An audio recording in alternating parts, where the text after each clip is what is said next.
Hey, what's happening? What's happening? What's happening, everybody? Robert Kennedy III here, RK3. That's me, and we are back with another kinetic conversation. We've been doing these on Wednesdays for the last couple of months. We were doing them before that, a little bit randomly, a little bit sporadically, but we're doing them and we're continuing to do them. We're going to continue to have these amazing conversations because there are a lot of people out there that have amazing stories, that have amazing businesses, that have amazing gifts and skills and talents to share with you to help you be better. So we want to definitely be sure to bring that to you. I want to invite you to do two things. Number one, we've been doing this a little bit more sporadically prior to a few weeks ago. However, if you want to get even more regular conversations, I want to have you head over to the rk3show.com. That's the rk3show.com, and that's the home base where we have podcast conversations with storytellers, with communicators, with leaders, again, geared to helping you become a better connector, a better communicator, a better storyteller, and even more influential. So let me share something with you as well. I'm going to put this in the bottom here. Right now, we are also, because we want you to be better communicators, because we want you to be better connectors, we are also running a session called Win the Room, Powerful Presentations for Leaders. Okay, Win the Room, Powerful Presentations for Leaders. We're having a session tomorrow, Thursday, September 3rd at 1 p.m. Eastern, and then there will be another coming up on the 17th. So we want to get you registered for that. If you go down here to the bottom, boom, kineticommunications.com/win the room for leaders, you'll be able to get connected with that. And I look forward to seeing you in the room, in the house. Now, today, I've got an amazing conversation just about ready to happen, and I'm having a dialogue here with an amazing person. He is not just a family consultant or family counselor, but, y'all are going to like this. He is a TV personality. He was on the show Love and Marriage Huntsville, and I wish I could play a clip for that, but maybe we can share that a little bit later on where that is. But his name is Dr. Kit. Dr. Kit is the owner and executive director of Family Counseling Service in Huntsville, Alabama since 1999. He has been a featured therapist, as I just mentioned, on the Oprah Winfrey Network reality TV show Love and Marriage Huntsville. He's been involved in the welfare of his community. He volunteers with the Madison City Court. He is in his second term serving as the board president of Partnership for a Drug-Free Community. And for 27 years, he has been a speaker for the Phoenix program in Huntsville, Alabama. Dr. Kit, hey, welcome to the show. What's happening, man? You're on mute. Let me unmute you. I'm just so happy to be on here, man. You know, man, I hear you introducing your show, man. You have some high-powered people, man. I don't need to be here, man. Man, you're fitting right in. You're a celebrity. We've got you. Is that what it is? Oh man. Yeah. So I've read a little bit about this bio here, but I want you to share with us a little bit about what's your core? What's the thing that you do to serve people ultimately? Okay. Well, listen. Let me start out with this. You know. Yeah. I have over 40 years of doing intervention with people. Yeah. I do individual, marriage, or couples, groups. I do drug. You know, I just run the whole gamut. But here recently, I just kind of come from being very broad. I just narrowed it down now to where I'm working with marriage and family. That's what I'm doing. So, you know, so I was doing this. You know, I was talking with the clients. You know, and they say, and even people from church or something like that, they say, man, you must have a passion for this thing. You know, you just do this all the time. You've been doing it for a long time. I said, no, I don't have a passion. I said, I can grow into my passion. I can grow out of my passion. I says, what I have here is not a passion. What I have is a spirit for this thing. Wow. See, there's a difference in passion. You kind of get something kind of hit, oh man, I want to do this for so long, you know, it becomes my passion. But my spirit is like, I can't live without my blood. I can't live without air. Yeah. I can't live without certain organs. My spirit is what drives me. My spirit, for this thing here is what keeps me up at 2 o'clock in the morning when I'm having a 2 o'clock moment when, you know, my wife is sleeping. I can hear her sleeping and I have things going on in my head. Yeah. And, you know, it's a spiritual moment for me. So no. I don't have a passion. This is my spirit. Can't do without it. So let's stop there for just a second, because undoubtedly you come across a lot of people that they're not clear on their direction. They're not sure where they're going in life, much less a relationship. I mean, you're talking about this thing that keeps you up, this thing that drives you, but so many people can't find that. How do you direct people to find that? Where do they start looking? All right. Okay. Well, can you see this here? Now, this is what I call my lethal weapon. Yeah. See, listen. You can block it out because I don't have a license to carry this thing. You know, so don't call the cops on me now. But it is a lethal. And here it is. This mirror here is really the tale of how do people get there. I'm going to tell you this. You know, I really want you to understand it. So, in this mirror, this person outside the mirror, okay, is looking at the person inside the mirror, thinking about this person outside the mirror, talking to the person inside the mirror about the person outside the mirror. Now, we have to be willing to, this person looking at this person, thinking about this person, talking about this person to this person. We have to be willing to do that. But the issue here is this, that if we don't have a good center, a good core, a good idea of who we are, not dependent on other people to determine who we are, not waiting on other people to say, oh, you're like this, not waiting to please others. See, I have to be able to do this all by myself. See, and some people can't do that. Why? Because you know, they're kind of fractured. And so they have this kind of what I call a kind of a dependent relationship where they depend on other people that they kind of look up to validate them. And when they can find those kind of people, they can't find themselves. So it's kind of hard sometimes, you know, to do that. So what I say to them here is this: you got to take what I call a long, lonely journey through a dark, quiet place. And I take them through all of that, about 30 minutes, just taking them through this long, what it means to walk through this long, lonely journey through this dark, quiet place in order to find themselves. Yeah. As opposed to be dependent on somebody else's picture. Yeah. Event. So that sounds like a story, man. I mean, one of the things that I share with a lot of people when they are looking to fine tune their stories, I talk about the hero's journey. I talk about the journey where the hero walks or goes through the forest and fights the beast, right? And then returns home with the story of triumph. And that story really colors how that hero operates from then. But a lot of people don't understand their hero's journey. So they have you to be able to take them through that long corridor or that long journey. Yeah. What if they don't have you? And then you deal with people from a relationship aspect a lot of the times. What about when people come into a relationship and they haven't taken that journey yet? And now everything's crazy. What do you tell them? How do you direct people like that? So a lot of people, you're right. A lot of people will come into a relationship, and here's the way I look at this. I look at life across the board from two ends of the stick. I say every stick's got two ends. I say they either come into it saying, I have something that I don't want, and I need to do something to get rid of that. Or I want something I don't have, and I need to do something to get it.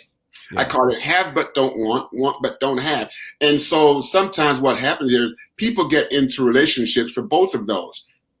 I want to feel a piece of myself that I can't feel. That is a want but don't have. So if I find somebody who will be able to help me satisfy that piece, find that piece of myself, then what I'll do, I will then cling to this person because they become my lifeline to let me have what I want but I don't have. Yeah. And but that can be a dangerous thing, because then if you know, depending on how how dependent I am on the person. I could really hurt myself getting into this relationship. Right. Because now I'm willing to do whatever it's going to take to get what I want and to keep the person in my life. And that's a pretty dangerous place to be. Now, on the other hand, if I have it and I don't want it, it's pretty much, you just flip it around, really. Because if I have loneliness and I don't want loneliness, what do? I find situations, that will, or people that will make themselves available to me so I'm no longer lonely. Wow. You understand? And when you bring both of this into, say, a serious relationship or a marriage, what happens here, when the other person, if the other person goes through burnout, when the other person is not available to you, then your function and your meaning and your satisfaction in the marriage starts to drop. And we start playing crazy games. And so we start playing games to try to pull them back into the place where we want them. And here's the crazy thing about when we pull people back to where we want them so we can feel the way we want to feel, we stop growing because we need to move away from where we are so that we can handle situations that we don't like, so we can grow to that and past that. Wow. So I want to pause there just for a second. I want to reapply what you just said to another situation. But we're live on LinkedIn, we're live on YouTube, we're live on Facebook on the Kinetic Communications business page. If you have questions, if you have thoughts, if you have just anything that you want to share, actually put that in the comments. We'll pop that up on screen here so that you can give any thoughts, any questions, any statements to Dr. Kit. All right, Doctor. So we're talking about the marriage relationship and that journey, and how not taking that journey with yourself affects the marriage relationship. But what about maybe the professional environment? Because all relationships are not necessarily marriage relationships. Right. What about work? How does me not taking that introspective self-awareness journey affect me in my professional environment? Okay. And, of course, it's a wonderful question to think about. So it comes down to this for me. What is it about me that makes me do what I do? I don't ask why questions. Why questions is what researchers ask. Mm-hmm. But because I work with people, I want to know what's going on inside of them that drives their behavior. Right. You see? And so when I come to know that, then I say, okay, so if this person say is a doctor, let's say a medical doctor, then there are a number of reasons why this person is a medical doctor. Reasons that predated them becoming a doctor, but the idea of becoming a doctor predated the eventuality of being a doctor. So they ask themselves the question: what is it about me that will make me feel the way I feel or I want to feel by being a doctor? Mm-hmm. But if I'm not a doctor, then I don't get to feel the way I want to feel. So now I go to work. Right? And this doctor motif that I have in my head here, what I'm doing here is I'm acting it out with my cohorts, and I'm acting it out with my patients. And so it's almost like a demonstration of the self. We go through this thing, and the degree to which we get a lot of satisfaction from what we do will make us go early and leave late. Right. And we don't take care of ourselves. Wow. And we go into burnout. And then when we go home to say, I'm going to bring this in here, when we go home to our wives, to our wife and our children, we have nothing left for them. And especially for your wife, if you have nothing left for her, after a week, a month, 6 months, then it's going to happen, right? The marriage is going to fragment. Right. Because you've given work, everything, the best of you. And the reason you do that is to fill a void in yourself, or a picture in yourself that if you don't have work being a doctor, you have a different picture of yourself. Right. So we've talked about the the practicality or the overview All right. of this, what are some of the steps now that I can begin to take to get on this journey? Maybe if I don't have a doctor kit in my life Right. just yet, by myself, if I recognize some of the trappings of this, what are some of the things I can begin to do to really begin to become more self-aware and navigate some of this? All right.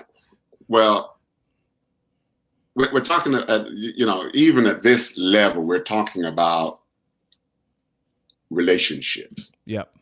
Now, the first place that we have a relationship is because it's the first place of awareness, the first place of awareness, the first stimulus that comes to us that we're aware of about ourselves, about relationships, is ourselves, this self here.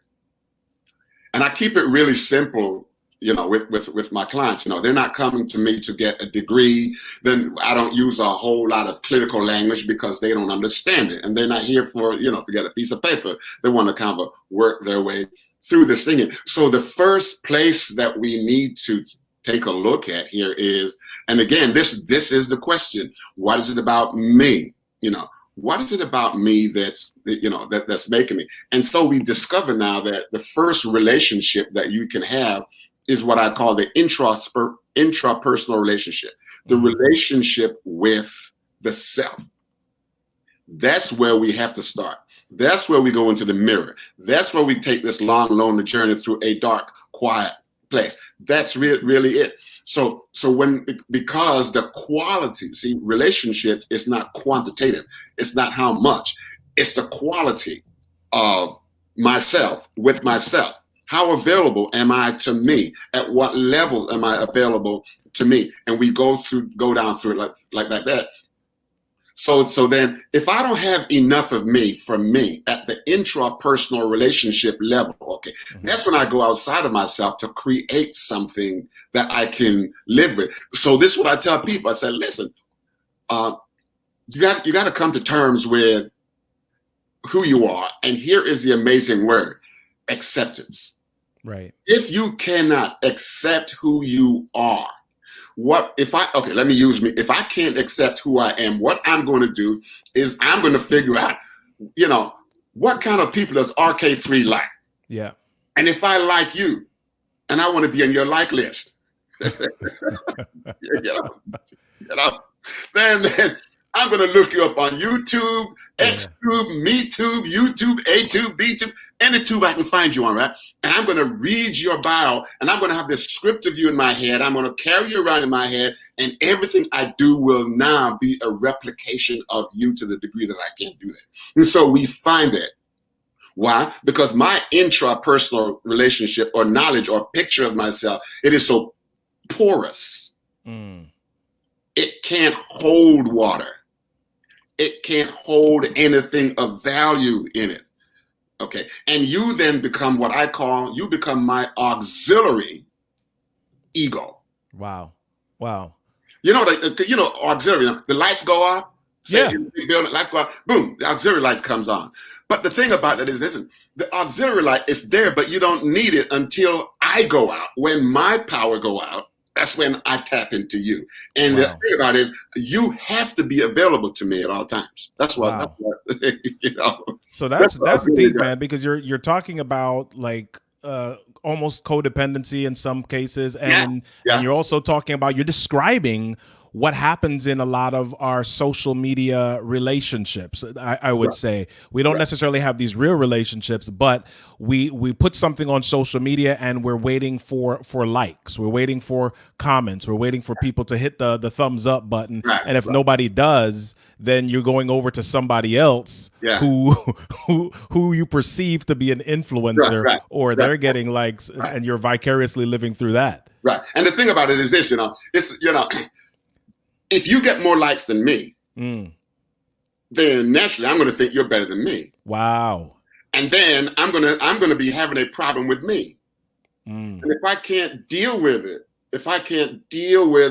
in an appropriate way, it's a shame what I'm about to say. If I can't deal with it I will find inappropriate ways, and there are a number, but I will just use a couple. It's like alcohol, which then becomes my emotional anesthesia. Mm. Why? Wow. Because it stops me from feeling the feeling that I'm having. It only stops me from feeling the feeling, but the feeling is still there. So when the alcohol wears off, because it has an arc time, I hit it again. I hit it again. That's how some people become dependent on alcohol or any other kind of drug. So now, because I'm hollow and shallow and porous, I need things from outside. I need a crutch. I need scaffold. I need all of these things to keep me up. Right.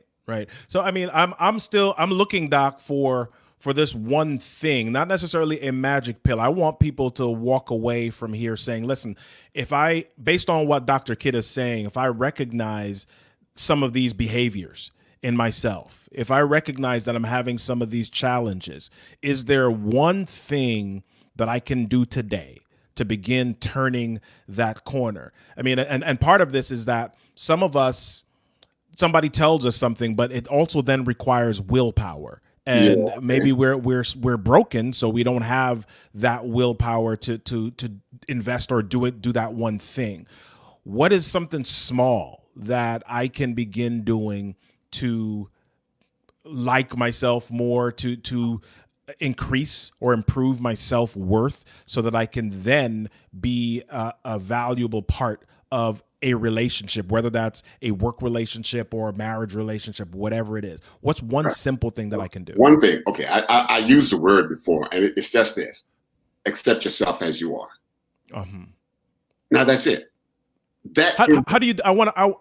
How do you do that? Because that is not always easy. It's kind of like this esoteric thing. What is it that I do to accept myself? Is there an exercise or a practice that I can undertake to start accepting myself? No, listen, again, we got to go on the inside, got deep on it. If I go outside of myself, then I'm accepting myself based on what I see outside there, right? But I need to accept myself when I'm by myself. It's that long, lonely journey stuff. You can't go through this journey when you have people or noise or other things like that. So what I'm talking about accepting the self, there are some things that we have to accept.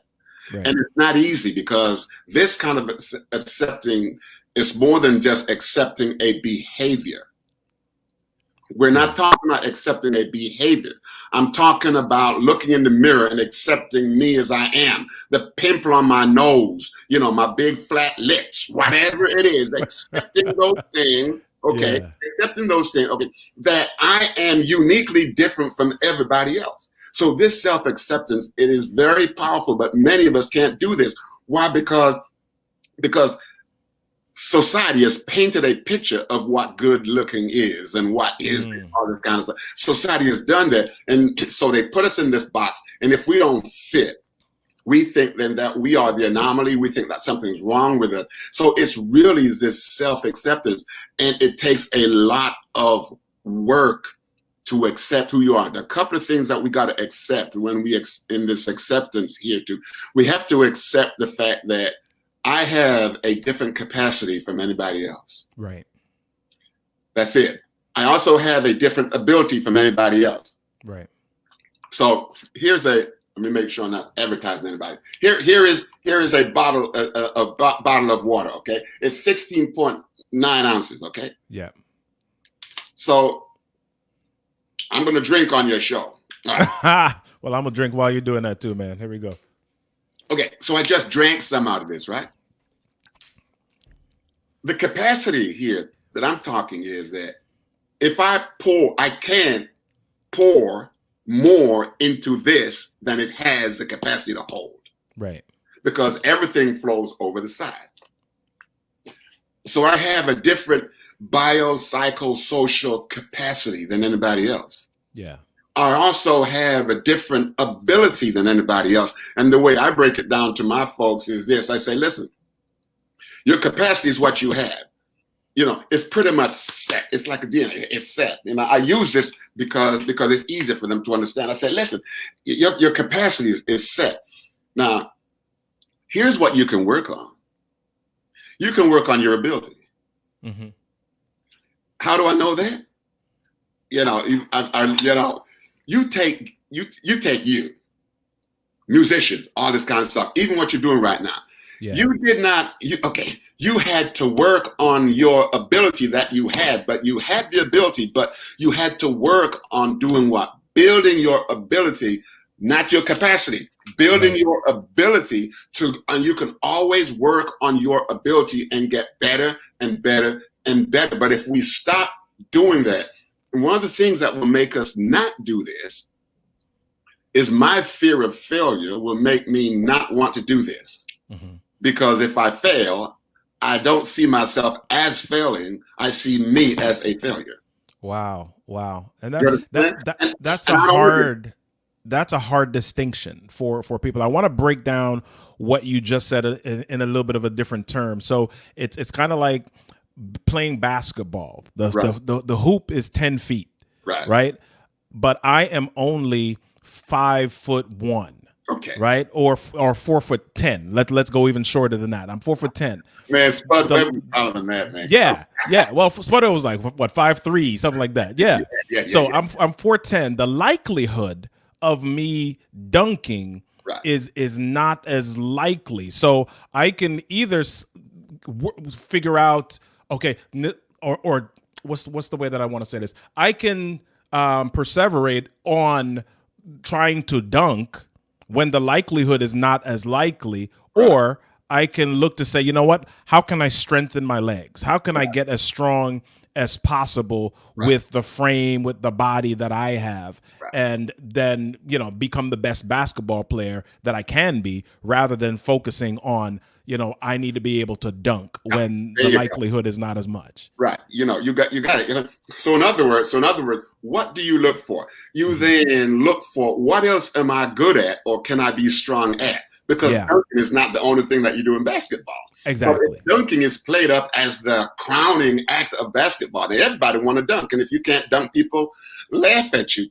And, and so you're absolutely right. Yeah. So we need to be able to say, what is, what's my ability? What do, I can do all the workout, but can I really get that high? No, I need a trampoline to get up there. Trampoline, yeah. So when we look at that, so again, we come down to accepting myself as I am. Yeah. Everything, biopsychosocial, all of these things. When I accept myself as I am and don't measure myself against other people and don't see myself as worse than if I can't do like you can. Yeah. That's what it is. Listen, people who cannot accept themselves stay stuck at, I need another picture outside of myself that I can relate to and call my own, which is really not me. Wow. So we're kind of winding down here, but I absolutely want to get to Love and Marriage. I want to get to Love and Marriage Huntsville. So you have the opportunity to get on this show on the Oprah Winfrey Network. What was that like for you?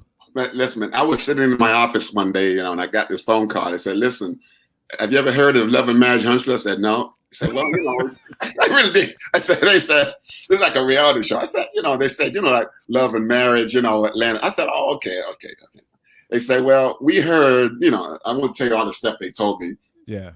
And they just said that they heard about me and they wanted to know if I'd be on this show. So I said, yeah, you're kidding me now, right? I said, no, we're not kidding you. So I said, well, send me something to authenticate it. So they did. And that's how I got on there. So I became the therapist for one of the couples on there, and since then, man, I this past the end of the first week in August, I had to stop taking clients. Wow. I stopped. Wow. Because sometimes I get like 3 or 4 a day. Mm-hmm.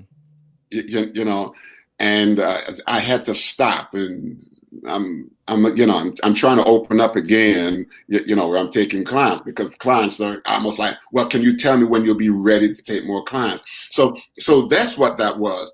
Yeah. And, it's a blessing, man, that God has really blessed me to be able to do what I do to the point where people can say, I will wait on you. Yeah. Wow. You know? And the thing about it is they say, well, you know, we don't see a whole lot of black men, African-American men, older men, you know, doing this stuff. And then they tell me about who they see in their community because, you know, now I have people from all over the country, right? Yeah. And I have one person from Dubai. Wow. Yeah. Yeah. Wow. Yeah. Wow. Yeah. That's awesome. Yeah. You know, so you know, it's a matter of I take pride in what I do. I do it a little bit different. I you know, sometimes I'm really high energy. I love to tell stories. Yeah. I love telling stories. And because when I tell stories, it meets their mind as opposed to trying to give them some clinical diagnosis. Wow. Because when I give them a clinical diagnosis, the clinical diagnosis might become their friend. They start acting it out, right? Yeah. Yeah. So let's pause there just for a second because I'm a storyteller. That's what I do. That's what I do with organizations Right. in this whole thing that's flowing below. The whole purpose behind that is not just to help people stand up in front of the mic better. It's to help them connect with their audiences better. Right. So what is it about stories, even in your clinical setting, that you use specifically? How do you use stories to really help connect with your patients? You know, you know, if a person, you know, is kind of unsure of their lives and they, you know, they're kind of tentative about the way they go out and meet people. Right. I have a story I tell them about the turtle syndrome. Okay. You know, the turtle put the stuff out, it kind of poke around a little bit, look out there. Yeah. And if it's not safe, they put it right back in and then they go under the safety of the shell. So when I tell them a story like that, they go, yeah, that's me, you know, because I kind of withdraw from people because, you know, I've been hurt in the past and I don't trust the people out there. I don't trust the environment out there. So I just kind of look around, even if I go to church or I go somewhere else, I just kind of hang out, you know, just look. I won't go right up and bump into people and say, yo, how you doing? They want to just hang. Why? Because of the fear of getting hurt. So they have this turtle syndrome. Yeah. And I tell stories. I create stories from my wife, her garden, you know, cars, truck, circus elephants. You know, it doesn't matter. You know, I just kind of sometimes I just make them up on the spot. My wife would say, you know, you're making that one up. I say, yeah, but you know. Yeah. Awesome, man. Well, listen, Dr. Kidd, tell us a little bit about what you have coming up and where people can touch bases with you. We've put your website on the screen here if you want to get to learn a little bit more about relationships, how to navigate them, how to use stories inside of your relationships. Connect with Dr. Kidd at dr-kidd.com. But where else can they touch bases with you? What else you have coming up that people can connect with? Okay, they can also get in touch with me on Facebook. I'm going to have to tell you what that thing is in a minute, but if they go to the website, they'll find that. Coming up in a little bit, specifically for me, I have this thing that I call CRIB. CRIB is couples reframing intimate relationships. That's what it is, CRIB. So I said it's not for babies, it's for couples reframing intimate relationship. It's a 2-hour program that I'll be doing. Of course, it's going to be virtual, and you know, people have to register. And I try to keep it like about 20, no more than about 25 couples. I don't even want 25 couples, you know. And me and my wife we'll do this, and because we like to keep it intimate. I like to hear people's story, and then I'm going through their story and walking them through their story. And as I'm walking them through the immediacy of their story, like right now, as they're telling us stuff, you know, I'm also looking at their body language and what else. And I'm saying, well, I noticed when you said this, you did that. You know, so now I stop looking at the this and go over here to the that. What caused the that? Because they didn't intend to do that, but they couldn't help themselves from doing that because we're talking about this. Yeah. You understand what I'm saying? Yeah. So that's so reframing into intimate relationship, CRIB, reframing intimate boundaries. And so we're going to be doing this. So that's coming up. We're going to kick that off, and hopefully by about end of September, early October, I want to do that, and then they can go on website and do that. And of course, also the other one that my wife and I we've been doing now since '04 is we do refueling your marriage retreat. It's called refueling. We say if it works, it's going to burn energy. And if it burn energy, you got to refuel. So we use the car syndrome. So here's a story about a car coming up that we use for marriages. Okay, so I'm always telling. That's what we use. So called refueling your marriage. And we all need to refuel our marriage. It doesn't mean that something is wrong with your marriage. Nothing's wrong with my car when I pull up at the gas pump. I just need to refuel it so I can continue with my journey. If I don't refuel my marriage, I'm not going to be able to continue on my journey. So that's a weekend marriage retreat. Awesome. We normally go take them away somewhere Friday evening from 6, Friday evening until about 12 or 1 on Sunday. And it's just a great thing. Great. Okay. We don't have speakers. We don't have a whole bunch of people coming in. Why? Because that's information. Ours is experiential. So we're actually walking through. It's why we keep it small. And again, about 20 couples walking through. We have all kind of tissue boxes, people crying and doing this, and people getting up and going out because they need to go and cry, or like, whoa. Yeah. Well, listen, Mark, I see somebody saying they were trying to click to do the registration now, but they were unable to. So if you're unable to do it at the site, definitely check his Facebook page. Right. And if you're not able to do it there, then just feel free to reach out to Dr. Kit through Facebook Messenger. And I know that they'll get back to you and they'll get you set up for this conversation. Listen, Dr. Kit, it's been awesome, man, hanging out with you for a little bit. And if you want to learn more about him, again, go to Dr. Kit, dr-kit.com. Check him out on Facebook and go search on YouTube for Love and Marriage Huntsville. Yeah. And find out what Dr. Kit is up to on that show. Listen. As a matter of fact, one of my clients told me, they said, you know what? You're going to be on the Oprah Winfrey Network this Saturday night. They showed a little bit of you, and they say they're going to be dealing with that. So let's go on into that.